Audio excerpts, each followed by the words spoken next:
I'm feeling great, as good as ever. I think a hospital today, I would recommend it for anybody who's overworked. But I can't speak about the case at the current time, but we're certainly pursuing it.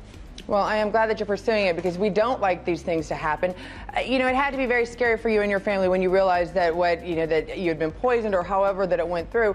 Let me ask this question. You have been for years sounding the alarm about the infrastructure and the lack of security on things like our water, our electric grids. Are we sort of in that place right now in America today? Do you feel like we're protective, or are we just on the verge of some sort of cyber security attack? Well, I'm far more concerned with the problem being with our government. You know, and any government that is so afraid of its citizenry that it develops highly sophisticated hacking and spying tools, which the government does hack, believe it or not, and makes arrangements with companies like Google and Twitter and Facebook, that concerns me. Because any government that is fearful of its citizenry cannot possibly represent that citizenry in the way that it's intended. They need to be servants, not managers and bosses and owners. So let me ask you, is it true, I hear a lot that the government is collecting data on every email, every telephone call, and every text we make, and they're actually storing it. Is that true? Is that happening? No, absolutely. And Google has admitted to cooperating with various agencies within the government to pass information about its clients.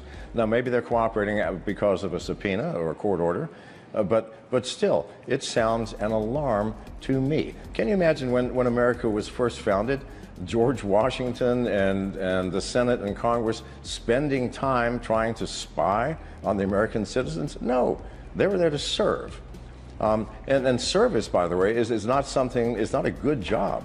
The people who were assigned to serve the people were people who did it out of a sense of duty. Now it's done out of a sense of self-duty, of self-serving, not serving the public. So, you know, I think our government has gone the way of most governments. Over time, governments simply become overbearing and corrupt and need to be changed. Our Declaration of Independence says that we, the citizens, have the right to change or even abolish a government which is no longer meeting its purpose. Now, if I spoke those words on a street corner, I might get arrested. That we have the right to abolish our government? Of course we do. It was created by us, the citizens, and it is now spying on those very citizens that created it. Please, God. So the government is trying to be self-perpetuating rather than serving. This is the problem. Well, John, let me play devil's advocate right now, as many people are saying that work for Google are saying, well, listen, a lot of this information are things that you volunteer yourself. I mean, you put as much information out there on the web through your social media, Facebook page. You put pictures of your children, their names, the schools they go to. You volunteer this information. So what's the difference between you volunteering it and the government collecting it? Well, it's not a matter of what's the difference. The problem is, why is the government collecting it? Sure, you put a lot of information out there, and I would use it for entertainment. You know, photos of your dog, how wonderful, or photos of your house, or whatever. Yes, you put that information there, but I don't go into it to try to spy on you or to try to collect data on all the citizenry to make sure that we are all in line and not breaking laws and not in any way threatening the status quo of the government. This is the problem. Not we volunteer it, sure we volunteer it, but the government goes out of its way to collect it, collate it, and analyze it. That's the problem. So yeah, who cares whether they have to do it surreptitiously or we hand it over voluntarily? They are still making a huge effort. So what should be more, well, my question for you, John, what should be more concerning to you, private business doing it or the government, or are both just as concerning? Well, I think the government is more concerning. I mean, private business is not there to serve me, but the government is. We created our government to be a service, to do the things that we could not do as individuals or small groups, like build roads, create a national defense. Whereas the private business, I have the choice. I can choose not to buy a shoe that's advertised on Facebook. That's my choice. And private business, I can choose to have nothing to do with them. They do not own me. They do not pass the laws. They do not control me. Whereas the government is attempting to do that. So absolutely far more concerned about the government doing it than private business. John, I wanted to ask you, I want to talk to you about facial recognition and how, the problems with that. So it seems to be pretty effective on your iPhone, but when police try to use facial recognition to identify known criminals in crowds, it's wrong. Well, since they've used it in trial, it's been wrong 90% of the time. So what are the dangers of facial recognition technology being in the hands of the government and the police state? Well, if it's being used by the police state to apprehend criminals, and it's wrong much of the time, then I am going to be apprehended sometime, or you are going to be apprehended sometime, wrongly apprehended. And surely, is our criminal problem so bad? Is it worse now than it was 50 years ago, where we had to go out and interview people and do some footwork? I don't think so. And you know for a fact that this facial recognition will eventually be used by corrupt powers within the government, within police agencies, within the FBI, to somehow keep tabs on everyone, to make sure we are all in line, to make sure there is no threat to the government. But really, threats to the government are natural as governments become less responsive.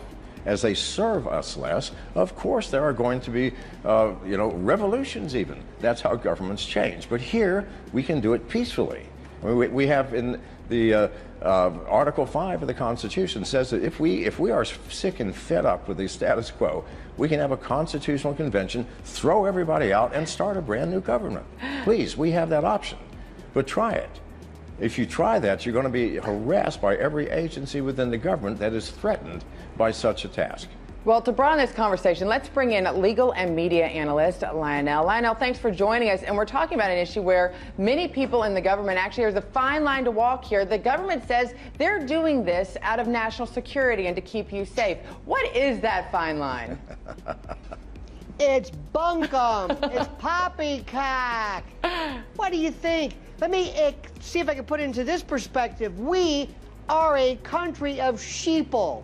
Mouth-breathing, knuckle-dragging idiots with a generation who was born in captivity, who doesn't even understand the concept of surveillance. We have this machine right here and others just like it. And we are constantly putting in biometrics into it. Our thumbprint, our visuals. We're putting where we are, our money. All of us are going to be put into a 24/7 worldview panopticon. We are going to be on a screen 24 hours a day.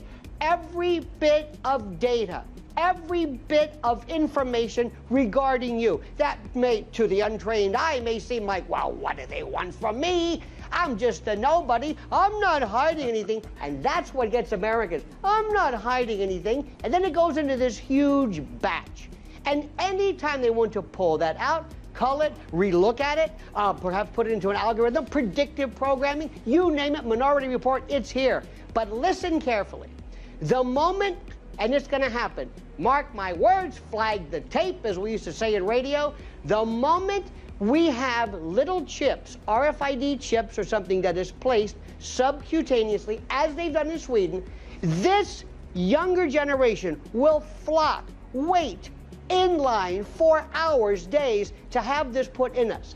What? The moment that happens, that becomes part of us, it's over. And it's coming. Okay, so wait a minute. You said that this, first of all, if you don't have anything to hide, Lionel, what are you afraid of? Anyway, but secondly, I'm kidding. But secondly, what did you just mention and about... you're a great kidder. They're putting... You crack me up. Well, let me ask you a question about what you just said. I can see that you and I are going to get along fine. About the chip in Sweden. I've never heard about that. Can you elaborate on that, what you meant by that? Of course you haven't. Of course you haven't. I'm going to tell you what else you haven't heard. We don't have time for that. Let me tell you what's going to happen right now. Mr. McAfee, I'm sure, will concur. One of these days, because we're a country of idiots, okay, we're going to have this chip. And you're going to be, one day, let's say you're some kid. Hey, look at this. I don't even need a wallet or whatever. I go into a store and look at this. Here's the bill. Look, there we go. I just paid for it. Go into a cab. Hey, look, there we go. This is fantastic. All my medical records. Oh, we love medical records. Look at me. Oh, there I am. And then one day when you go into a court and you're found guilty of something, they're not going to put you in prison. They're not going to put you in the hooskow and the pokey. No, they're going to turn your chip off. And poof, You don't exist.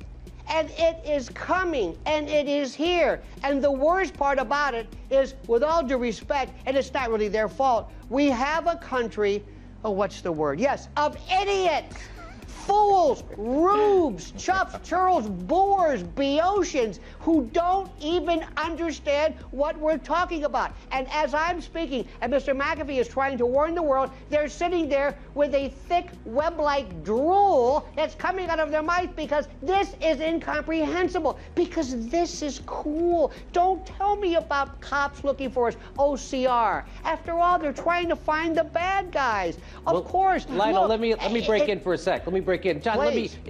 what he's saying sounds very scary. What can we do to protect ourselves? My name is Linda Shea. I'm co-founder of a crypto fund called Scalar Capital. Before that, I was at Coinbase for a few years.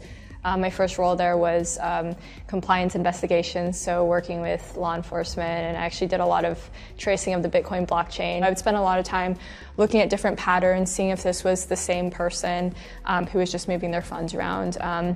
Helping law enforcement in terms of cases where there were stolen funds. This actually isn't something that's completely anonymous. This is actually very traceable. Right now it's pretty standard. These service providers will use clustering techniques, so you over time see more information get revealed. So people will say, here, donate to my Bitcoin address, and I'm a merchant, here's a Bitcoin address to pay me for my funds. Or these service providers will create accounts on different websites, and through that you can do a lot of pattern recognition to kind of cluster addresses together and see where it's originating from. And you can even do this yourself in a way, just going to sites that offer this service for free. So there's things like walletexplorer.com. You could just copy paste a Bitcoin address in there and actually see what it's tagged as. And they've tagged so many addresses, it's very likely that whatever you enter is maybe tagged as an exchange or something that is very high level. But yeah, it's definitely like there's a lot of data out there. There's also court documents as well. So people will go through this like whole court proceeding, and within the court documents, people will reveal their Bitcoin addresses. And so this information is actually official. So we know that this isn't just, some potential tagging, this is an actual tagging, and you can now do some more associations with it. So there's a lot of information that gets revealed.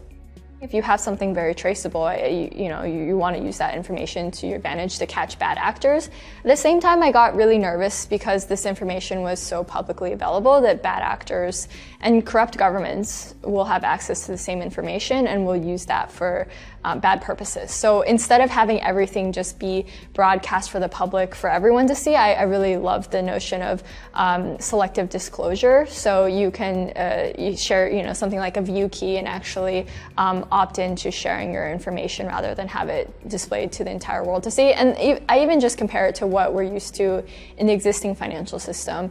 We don't have our entire bank account statement broadcast for everyone to see. If someone needs to audit us, we download a bank account statement and you share that selectively with someone. So for me, it just made sense.